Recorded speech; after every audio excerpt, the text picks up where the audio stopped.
Hi, friends, and welcome back to the Whole Big Mess. Thank you for joining us today. Today, we have a new friend with us. Her name is Sandra, and I found her on the Whole Big Mess's page. She started following the Whole Big Mess, Yes. and her handle is Dope Mommy. Yes. And I just liked a lot of her content. So, I was just like, hey, I would love to collaborate with this person. And I had my PA reach out to her, and she was just like, yeah, of course. And this is actually our first conversation. We have tried to link up, Yes, but it is. life has been so crazy. So we haven't had to have a previous conversation to this one. So this is candid. This is us really getting to know each other. Yes. Hi, Sandy. I'm Ty. Hi, Ty. It's a pleasure. So tell us a little about yourself and what you do. Yeah, I'm a single mom. Okay. I have two bright kids. My son, Caden, he's 9 years old. He's actually on the autism spectrum. Okay. He actually just last night tested with karate. He Oh. moved up to his brown belt. Awesome. I'm so proud. Awesome. Yes. And my daughter, Mia, she's 8 years old, and she's an amazing dancer. Aww. She does from ballet to hip hop to even awesome. salsa. That's awesome. Mm-hmm. So you keep them busy. I keep them super busy, and vice versa. Yeah. Yes. Yes. So tell us a little bit about your page, Dope Mommy. Yes. And where did that come from? Yeah, so it definitely came from so much forced alone time. I want to say the day after Christmas last year. Okay. I actually drove myself to the hospital. I needed emergency surgery to get my gallbladder removed. Oh, wow. So that was, a forced, alone time in my Time thoughts. out. Mm-hmm. Yes, time out. I needed it, right? Mm-hmm. And I just, it's something that I wanted to share my voice with the world. And I said, how can I go about doing this? Okay. And that's why I started to put my thoughts together, and I came up with Dope Momming, and I haven't looked back yet. Yeah. And it just feels great, honestly. Yeah. It feels natural because I'm just being myself, and I feel like I have a story that others need to hear, because I feel like the goal of it all is for us to relate to each other. Right. So. Right. So that's your goal with Dope Momming, is just bring a bunch of moms together and being able to relate. That's so important, because I think as moms sometimes we feel so alone. Yes. Right. And nobody understands. And I think that especially when you're a single mom, the expectation level is ridiculously high. Absolutely. And you're supposed to do all the things and be all the things, be the provider and be the homemaker and be the nurturer. Yes. And also be the hard ass behind them too. All hats. Mm-hmm. And make sure they're in all the functions that they need to be doing, and make sure they're not on the wrong things, and they're meeting with the right people, and it's so much. Definitely. I definitely speak to myself almost sometimes, when I'm posting, because I remember being that new mom that was almost, like you said, alone, and ashamed or insecure about myself, insecure about not knowing exactly what I'm doing, insecure about it not working out with my kid's dad, insecure about me not looking how I used to before the pregnancies, and it's just like, you're human, and everyone goes through this. You're not alone. You're not alone. Right. So tell us a little bit about your story. Definitely. My story, as a single mom, I definitely had the support from my mother, which I really, really needed. I really just appreciate that about her, that she didn't really judge me, in life. And I just worked hard for my kids, and I finally purchased my first home. Oh, congratulations! Yes. That's awesome. It was right before the pandemic. Yes. Wow. Yeah. And it's something that I always dreamed about. In my head, I would daydream about it. I'd be like, I want my own home. I want my kids to have their own rooms. I can do this. I can do this. And I just feel really proud that they're able to grow up in a good area. Great school system. Right. So. Yeah. And what did you ever feel like there was a moment in life? Did you ever feel like, maybe I can't do this? Maybe I can't be a homeowner. Maybe this is not in the cards for me. Yes. Absolutely. There's definitely times where I've been my own worst enemy, Mm-hmm. and I've almost held myself back, Right. you know, with the negative thoughts and thinking that things weren't available, you know, and not putting my right mindset forward for Right. it. I actually had a really sad time a few years back. I actually lost my brother suddenly. He was Sorry. 35 years old Wow. in 2018. And that was a struggle in its own because I had to learn how to live with grief, you know. So not only am I a single mom juggling myself as is, I had to learn how to do that and push through my grief. Right. And that's hard because, you know, this year I went through grief with my children, and it looks completely different when you're grieving with your children. Yes.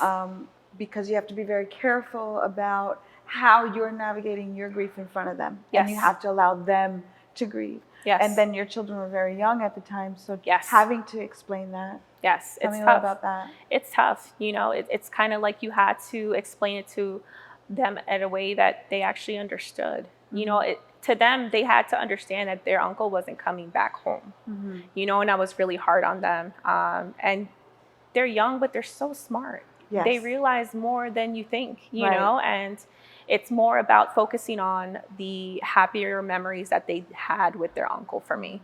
Mm-hmm. And that's what I've always done. You know, my daughter, even today, there's years later, you know, she'll get emotional. Mm-hmm. She'll bring them up. She'll get emotional. Yeah. And I kind of just changed that, and I just start to describe happy moments that we had together. You know, I feel like when you focus on the happiness, they learn to appreciate who he actually was for us, right? Versus the actual, you know, the tragic event of it. Yeah, I think for my kids and I was their grandmother this year, and their grandmother was like their mother. Yes, I mean they were thick as thieves. I mean, she was the grandmother that would flip you off in a hot second, and there was no hair on her tongue, and she was just very nurturing and still very rough. And my kids obviously are very used to that. Mm-hmm. And so losing her was like losing a part of themselves. And she was my mother-in-law since I was 21 years old. And so she was very she was like another, she was my second mother as well. And even though my ex-husband and I had divorced and everything, her and I stayed thick as thieves. That's beautiful. It was just last January that she surprised me. One day I came home and she's in my kitchen cooking dinner for me from work. That's amazing. You know?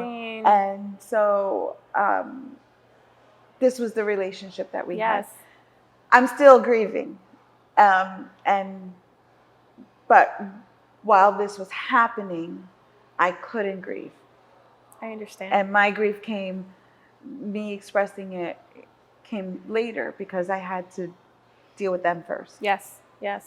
And you're going to grieve for many years. You know, I'm still grieving myself, you know, but somehow you learn how to accept your strength, you know, in it. And you almost learn how to live with the grief. You know, because it never goes away. It doesn't go away. And at the end of the day, it actually makes you who you are. It actually shows the strength that you're coming from. Mm-hmm. And so it's one of those things that, yeah, you do live with it every day. How did your son, being on the autism spectrum, how did he respond to that? My son had a hard time understanding, making sense of it. Okay. He would say, well, what do you mean, you know, he's not going to come back? Mm-hmm. Or he didn't understand the whole purpose of the burial. You know, he didn't understand, you know, the wake, you know, him being present, but not. Right. Yeah, he's like, well, why are they putting them in the ground? You know, so those are the questions that I really just had to take my time and explain to him. And not just that. Just having to answer these questions completely, I think. You're not going to cry in front of him, but yeah, I'm pretty sure like his questions resonated with you in your bedroom at night. It was one of the hardest things that I had to deal with, mm-hmm. Because I really had to keep it together for them, in front of them. Right. You know, I needed to show them that not only is their mom strong, but their mom supports them, and she will be there for them if they have to cry. Right. But I spent a lot of crying alone in the car or after they went to bed at night, because you got to let it out. I feel like we become um, a lot when we bottle it up, basically, is when, it just becomes worse for us. So Right. I learned that you really just have to let it out. Did you have an outlet? Yes. Yes. What did your outlets look like? So, we are a big family. Are you? Big family. Okay. What nationality are you? Salvadorian. Okay. Yeah. So how big is your family? My mom, 6 sisters, 1 Okay. uncle. So I want to say like 20 first cousins. Okay. The Makes majority, sense. are in New Jersey. So yeah, we definitely checked up on each other. And I can recall people coming to the house and cooking. I wasn't even able to eat, but they were right there. They didn't leave our side. And I feel like in my moments where I definitely needed the most help, getting through my depression, I sought out therapy. And I feel like it really opened my eyes and kind of changed my perspective on things. Okay. Kind of remind me of who I was before this happened, and what my goal was to get to actually feel like a little bit more like myself again. And if do you guys know the whole big mess, big, huge, like ridiculous advocates for therapy? Yes. It is the way, the truth, and it's the life. important, honestly. So what did that look like? Like your healing process, and I'm sure still, Yeah, I mean, like I said, it had to come down to me being able to express myself in front of the kids. Okay. In a positive way. Okay. And it being truthful. Yes. Because I couldn't just lie to them. I couldn't make up a story. I had to let them know, in the best way that I could, exactly what happened. Because they had their questions. Like I said, they're smart. They could see everything. They understood more than I was giving them credit for. Right. So I had to be honest with them. Yeah. And, we got through it together. I informed their teachers, and I informed the karate instructor, just that, so that we're on the same page. And everybody, if they see something off, this is yes, right, to have grace. Yes. To give them a little room to breathe. It's important. Yeah. So we talked about, you being an autism mom. Yes. And you're obviously a huge advocate for that. Absolutely. I have a brother as well that's autistic. He's in his early 20s now. And I have like a really intimate relationship with special needs children. As you guys know, I tell you all the time, I'm ADHD. My son is ADHD. And I have always known that my son was ADHD since he was a baby. Okay. Because he would let out these ear-piercing screams. Really? That could literally shatter glass. Wow. It was like ridiculous. And okay. It would drive everybody crazy. But I just had a lot of grace for it. First of all, he was my baby. And, just he couldn't do any wrong, even when, he still can't, and even when he does. And he's 11 now. And then when he's learned how to walk, he couldn't walk. He could only run. Wow. So if he tried to slow down to walk, he would fall. Oh, okay. So I knew like this kid's brain is moving at rapid speed. So I always knew, and it never bothered me. He was very noisy, very loud. I mean, all the things that comes with ADHD. I mean, he wore a costume everywhere we went. He had literally like 50 costumes. Aww. I mean, he was a weird kid. He still, Aww. but he was also very affectionate and loving. Yes. Wore his feelings on his sleeve. Okay. I didn't care until school. And then when we got to school, there was a teacher who wanted to keep him in for recess because he couldn't walk the line with the other students. And she was giving him a really hard time. And I was like, and I had already experienced this teacher with my daughter, so I knew what I was ready. Yeah, definitely. And I was like, okay, no, this is not happening. Yeah. And, the mama bear in us, Yep. And I went to the principal and I was like, first of all, I don't like her. I don't like her as a human. I don't like her as a person. I just don't like her. And I'm going to put that right out there. So what do I need to do? And the principal was so awesome because she was like, you can have him diagnosed by the school system, but they could come back and say, we think he's fine. And and also that's a whole 3-month process to evaluate him. And then he would have like an IEP, all the things like that, right? She said to me, your best bet is to go get him diagnosed on your own. Yes. And then he'll have the diagnosis, he'll get a 504, and we have to pull out all the stops for him. She advised me not to go through the school system, you know, and that's how I got him diagnosed.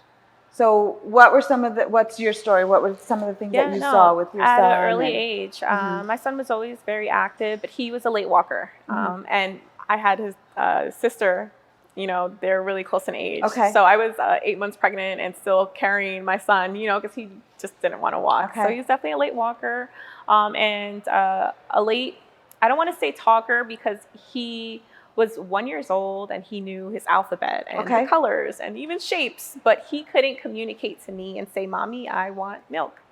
Or, you know, Mommy, I want this. There wasn't the communication. And I said, definitely something's up. And it was right around 2.5. I sought out to early intervention, where they'll provide like speech therapy and occupational therapy. And it just feels like playtime, you know, for them. That's where I started. And then once, you know, he was in pre-K, you know, I got familiar with creating an IEP for him, creating what he needed, you know, in classroom. He still has his speech therapy till today. You know, he will talk your ear off now, you know, about certain, you know, topics that he just loves. What's his favorite? Right now it's like Pokemon. And he loves his like Japanese anime. And if I just say anime, he's like, Mom, it's Japanese anime. I'm like, okay, I'm sorry. Because you have to be correct. Like, you have, like, things have to be perfect for him.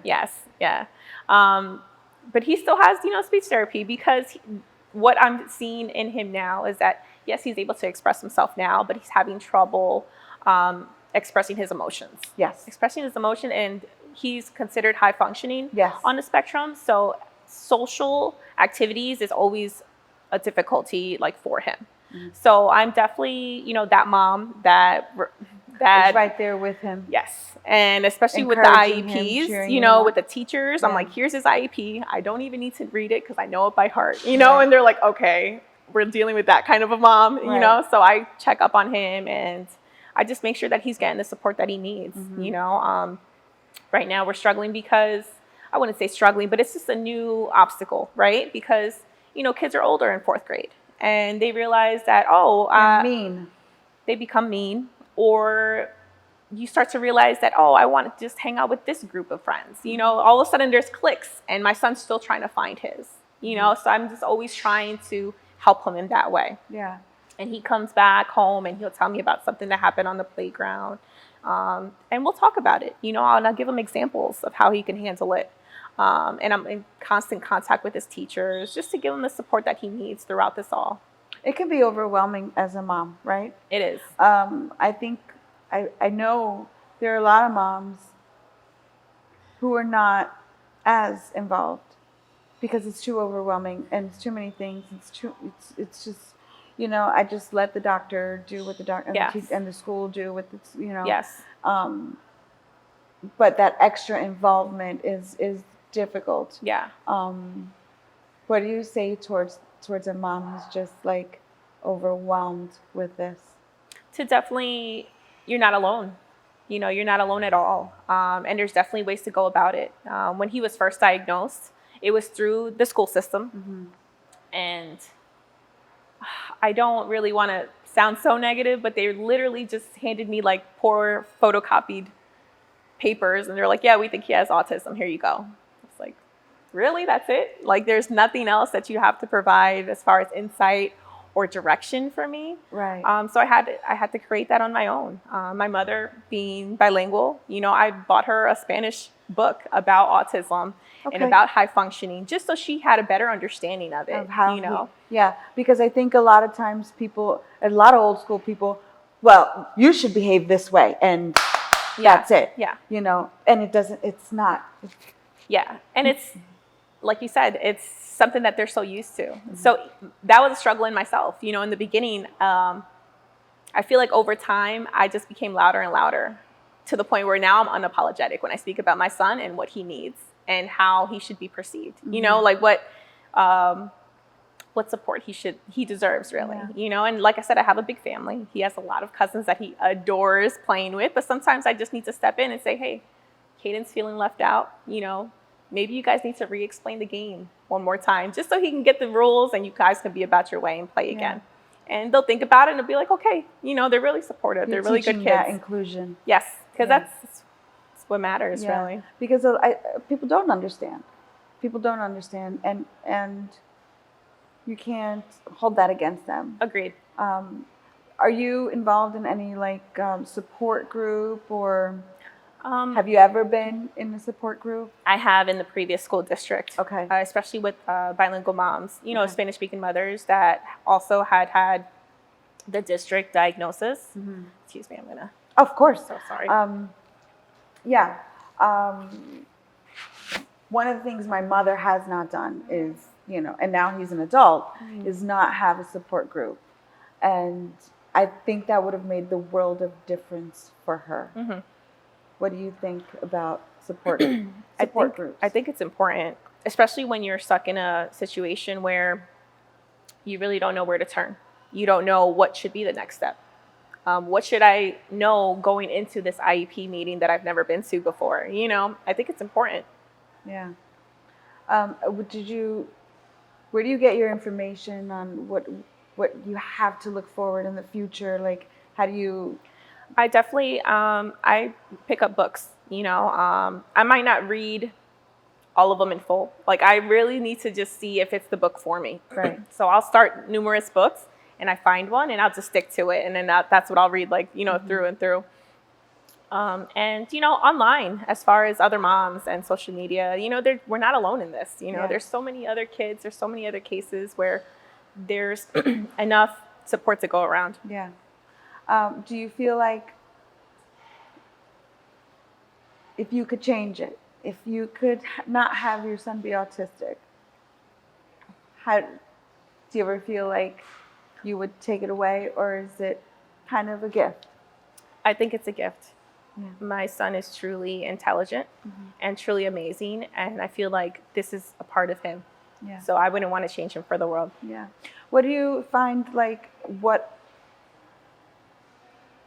what are his intricacies as an autistic child? Like, what is he obsessive with? He's tell me a definitely little bit about his personality. When he is interested in a subject, he is obsessive. Definitely obsessive.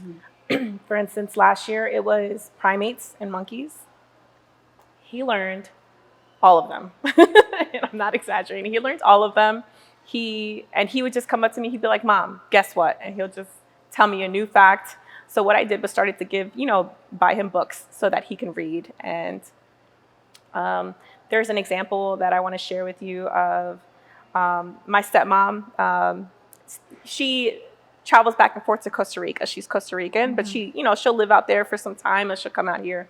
But she sent my dad a video of her backyard, which is basically almost like jungle, so to speak. And she just sent the video to my dad, and my dad's like, "Hey, Caden, come look. Here's a picture. Here's a video of the jungle."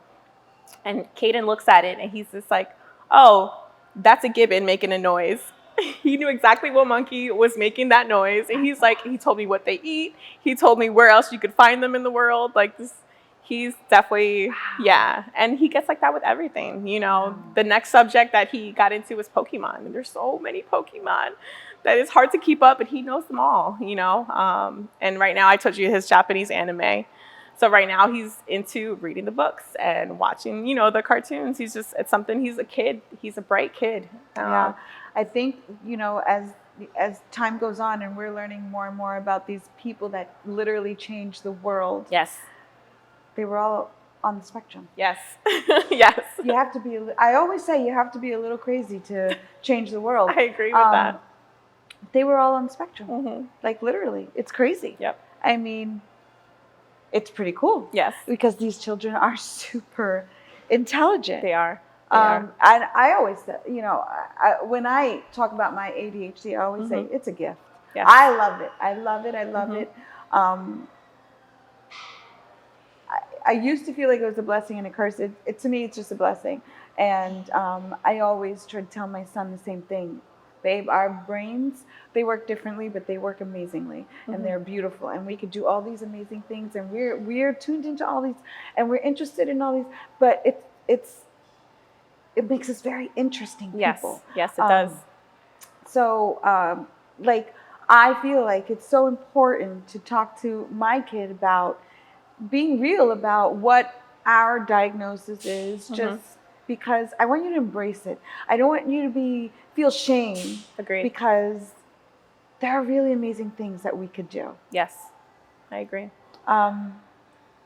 What are the things that sets him off? So and how does he get set off? Yeah, so Caden's very sensitive. So if let's say he starts, bickering with his sister, his go-to meltdown would be crying. He gets emotional. But he's actually really good at voicing, what is going on. He'll immediately come to me and be like, Mom, this is what's going on. I think that you've taught him that. Yeah, but through his tears, he's still telling me, but he's realizing he has to calm down and kind of express himself. Yeah. But yeah. Because the communication is something that you have pushed from day one, right? Yes.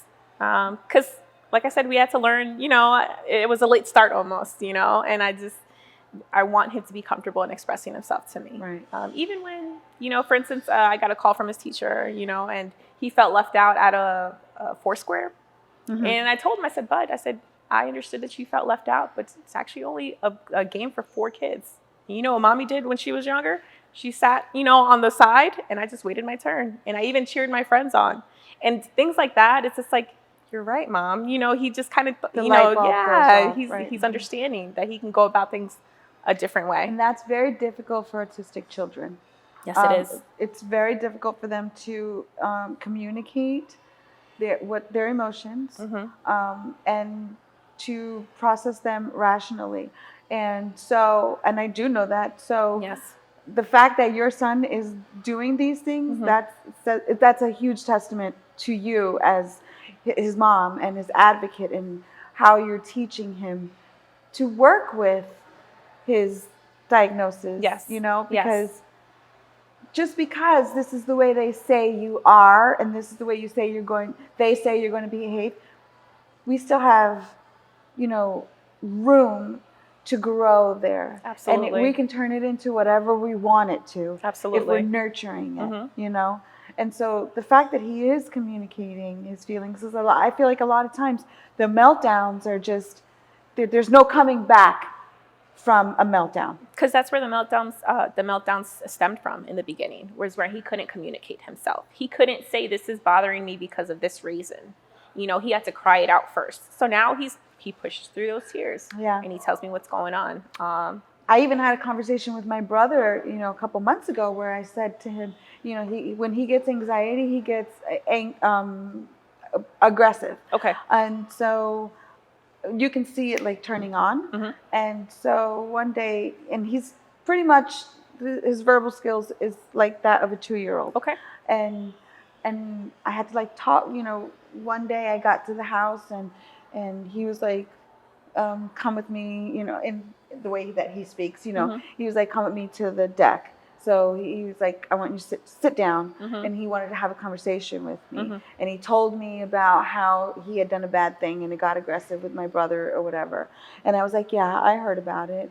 And so in my way, I know that his frustration is not being able to communicate. So in my way, I kind of pulled out of him when he feels anxiety and he gets scared. Yes. He can't control it.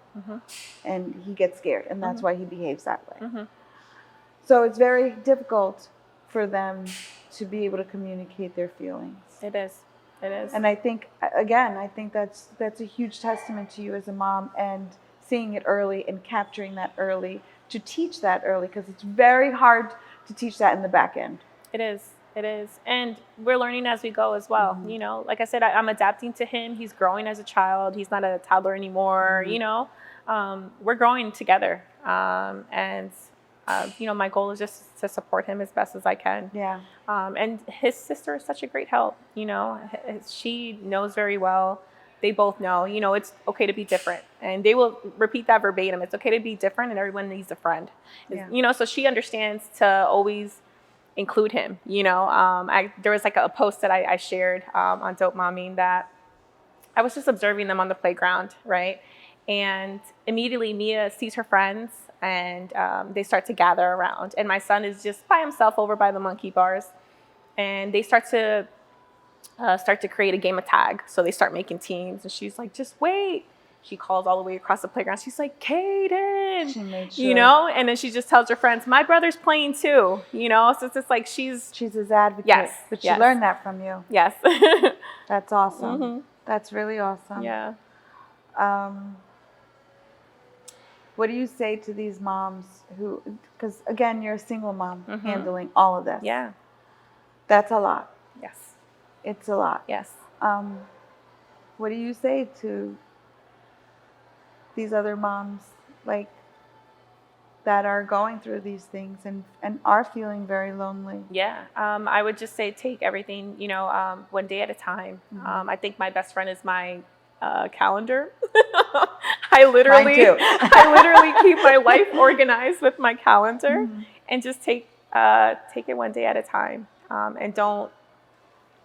Yes, you should take others and situations seriously, but don't take your child so seriously. They're a kid at the end of the day. Yeah. You know, yes, you want the best for them, but understand that they're going at their own pace, Mm-hmm. and we should be okay with that. And that's okay. Mm-hmm. Yeah, that's okay.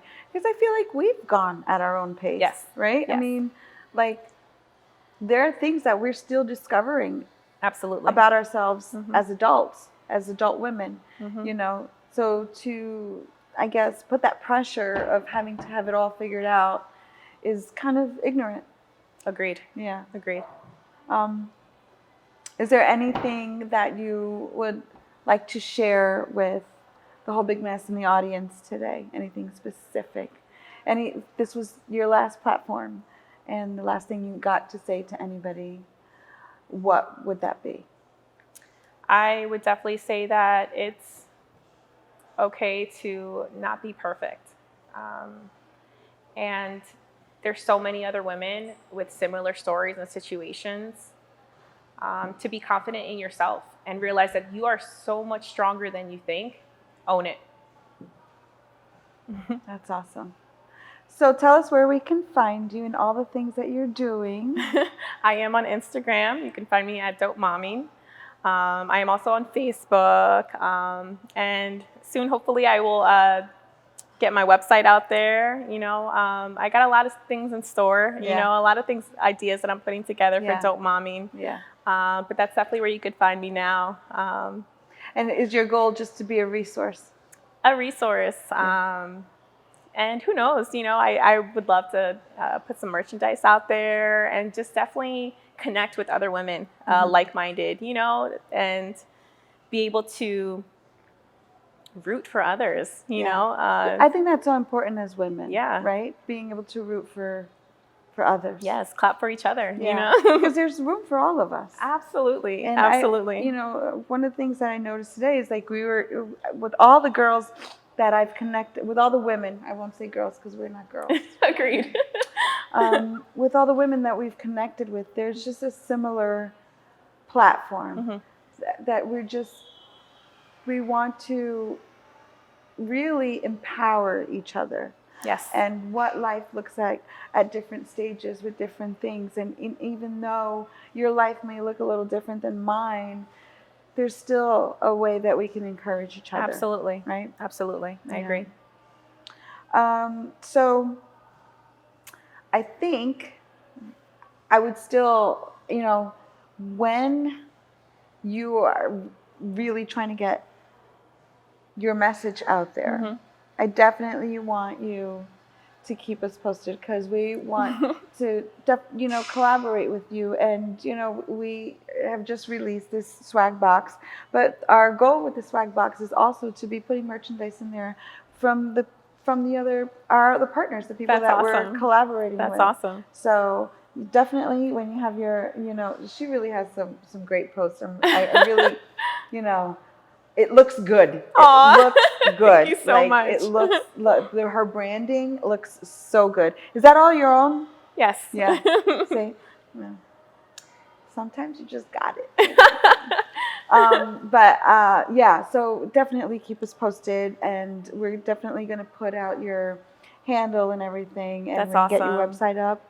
Make sure, because we want to walk hand in hand with you. Absolutely. Yeah, absolutely. It's been such a pleasure. Thank you so much, honestly, for having me. Of course. And I definitely respect and I'm inspired by you. And what you're sharing with the world. Thank you. And from one strong woman to another, I see you. Thank you. I'm rooting for you. Thank you. Thank you very much. It is all a whole big mess, isn't it? It really is. So thanks for joining us today, Sandra. Thank you guys for joining us. We love you. See you soon. Bye. Today's episode was recorded at the beautiful Stateside Tappan Tavern located in Somerset, New Jersey.